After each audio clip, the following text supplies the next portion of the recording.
Assalamualaikum, hai apa kabar Anda semua? Bersama saya lagi Nazir bin Abdullah. Pada perkongsian kali ini saya akan kongsikan kepada Anda mengapakah ataupun apakah sebabnya kita melihatkan di tempat orang menanam pokok bunga kertas ya, mereka akan meninggalkan dahan ataupun cabang kepada pokok bunga kertas tersebut. Sudah pasti Anda ingin mengetahui ya, kenapakah mereka melakukan perkara itu.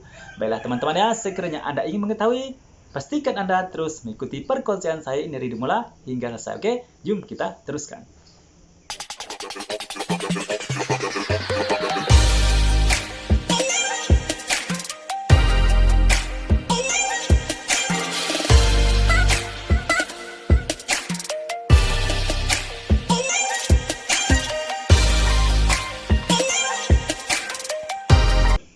Oke, baiklah teman-teman ya, seperti biasa teman, saya akan kongsikan kepada Anda secara bareng-bareng, secara santai-santai, secara ringkas saja, yaitu berkaitan dengan pokok bunga kertas. Ini saya fokuskan kepada Anda ya, Anda seorang peminat bunga kertas.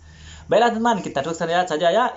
Untuk perkongsian kali ini ya teman, saya ingin menguraikan ataupun membincangkan satu persoalan ya, yaitu kenapakah kita melihat pada tempat orang menanam pokok bunga kertas ya, ataupun di kebun moda, ataupun kepada peminat-peminat pokok bunga kertas ya, mereka membiarkan cabang ataupun dahan ya pada pokok bunga kertas mereka tanpa melakukan pemangkasan ataupun pruning ataupun memotong cabang ataupun dahan tersebut ataupun ranting. Sudah pasti Anda ingin mengetahui ya. Okey, nak tahu teman-teman, ini mereka lakukan adalah kerana untuk menyeimbangkan ya, untuk menyeimbangkan ruang pada pokok bunga kertas Anda tu ya, yang kosong ya, contohnya ini pokok bunga kertas ya.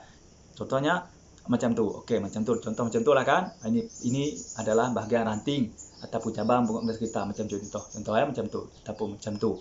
Okey, ini pokok kan macam tu. Okey. Jadi mereka akan membiarkan dahan di sini satu memanjang ataupun cabang di bang ni memanjang satu ya, memanjang satu. Jadi ini kenapa teman? Ini mereka lakukan adalah untuk memenuhi ruang kat sini. Ini kosong kan? Apabila biarkan satu yang tumbuh macam tu nanti jadi penuh kan? Macam tu.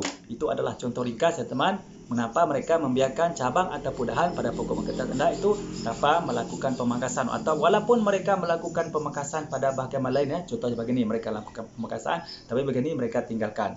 Jadi yang lain mereka pangkas ya, dan begini mereka tinggalkan. Ini adalah untuk tujuan tadi untuk memenuhi ruang pada bahagian pokok ini. Itu adalah yang pertama. Okey. Yang kedua, teman-teman, mengapa mereka melakukan membiarkan cabang ataupun ranting ataupun dahan itu terus memanjang ya, ataupun boleh dikatakan loskan cabang tadi ya. Ini juga adalah untuk bertujuan menyeimbangkan ya, menyeimbangkan keadaan pokok bunga kertas itu. Contohnya macam ni kan.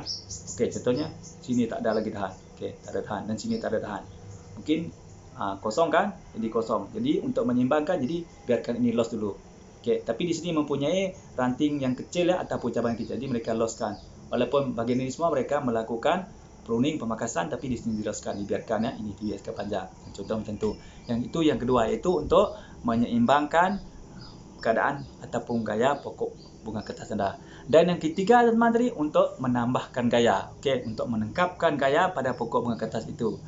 Kerana apabila pokok bunga kertas kita mempunyai kekurangan, teman, contoh dari macam ni tadi kan, ataupun macam ni tadi ya, contoh kurang ke sini, jadi bermakna pokok bunga kertas Anda itu agak kurang sikit, kurang gayanya, kurang lengkap gayanya, ataupun boleh dikatakan kurang lengkap gayanya, terutamanya untuk bunga kertas yang Anda ingin jadikan sebagai bonsai. Jadi mereka akan membiarkan satu jenis jadi lengkap kan, lengkap. Jadi cabang-cabangnya lengkap nanti memutar macam tu. Jadi lengkap ya, macam tu lengkap. Okey, itu adalah 3 alasan mengapa mereka membiarkan ya cabang ataupun ranting ataupun dahan ya pada pokok bunga kertas Anda ataupun mereka. Apabila kita melihat mereka membiarkan cabang yang tumbuh memanjang macam tu ataupun los ya, mereka los gini. Memang mereka sengaja membiarkan memanjang. Itu adalah bertujuan tadi, 3 sebab itu tadi. Okey, faham teman-teman? Itu adalah mengapa kita melihat ya terdapatnya cabang bunga kertas di los ataupun dipanjangkan pada pokok bunga kertas yang mereka tanam, sama ada di dalam pasu ataupun di underground ya. Itu adalah tujuan untuk 3 tadi. Okey, ingat, yang pertama untuk memenuhi ruang, yang kedua untuk menyeimbangi keadaan pokok, dan ketiga tadi untuk melengkapkan gaya pokok. Itu adalah 3 sebab mengapa mereka membiarkan cabang bunga kertas mereka memanjang ataupun mengeloskan ya. Okey, baiklah teman-teman, saya rasa cukup sampai setengah dulu untuk perkongsian saya pada kali ini ya. Saya harap dengan sedikit perkongsian ini dapat sedikit sebanyak memberi info atau membantu kepada anda ataupun menjawab pertanyaan anda atau banyak anda yang meminati pokok bunga kertas tidak tahu mengapakah mereka melakukan pengelosan ataupun membiarkan cabang pada bahagian pokok bunga kertas mereka begitu. Okey, baiklah teman-teman. Seperti biasa teman-teman, sekiranya anda merasakan perkongsian daripada saya pada kali ini bermanfaat kepada anda, terutamanya anda peminat pokok bunga kertas ya, sila klik tombol subscribe dan juga tombol lonceng supaya anda menjadi orang yang pertama sekali akan dapat mengikuti info terkini daripada channel saya ini, iaitu channel Nazair Abdullah. Pastikan anda cari ke YouTube Nazair bin Abdullah dan anda akan jumpa saya di sana. Okey, baiklah teman-teman, sekiranya anda mempunyai cadangan ataupun pertanyaan ya teman-teman, sila tulis di dalam komen ya. InsyaAllah saya akan jawab pertanyaan itu. Dan bagi anda tu yang masih lagi belum subscribe ya teman, silalah subscribe ya. Kerana subscribe itu sangat gratis, gampang dan mudah. Marilah kita sama-sama berkongsikan ilmu yang manfaat. InsyaAllah kita juga akan mendapat manfaat yang tadi, terutamanya dalam bulan mulia teman, bulan Ramadan Mubarak ni. Pahala kita akan berlipat kali ganda apabila kita melakukan kebaikan, dan kebaikan tersebut memberi kebaikan kepada orang lain. InsyaAllah. Yang penting ikhlas tahu, jangan terpaksa, ikhlas. Ikhlas kerana Allah, insyaAllah kita akan mendapat manfaatnya juga. Okey, baiklah teman-teman, saya rasa cukup sampai setakat ini dulu untuk perkongsian daripada saya pada kali ini. Mudah-mudahan manfaat ya. Baiklah teman-teman, seperti biasa sebelum saya mengakhiri perkongsian saya pada kali ini, marilah kita sama-sama berselawat kepada kekasih kita Nabi Muhammad SAW. Mudah-mudahan kita mendapat semuanya dari dunia sampai akhirat. Jom kita selawat bareng-bareng. Bismillahirrahmanirrahim. Allahumma salli ala Sayyidina Muhammad wa ala alihi wa sahbihi wa barik wa sallim. InsyaAllah.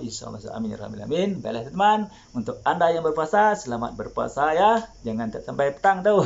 Tak lama lagi ni tak nak berbuka dah pukul 5 lebih dah ni.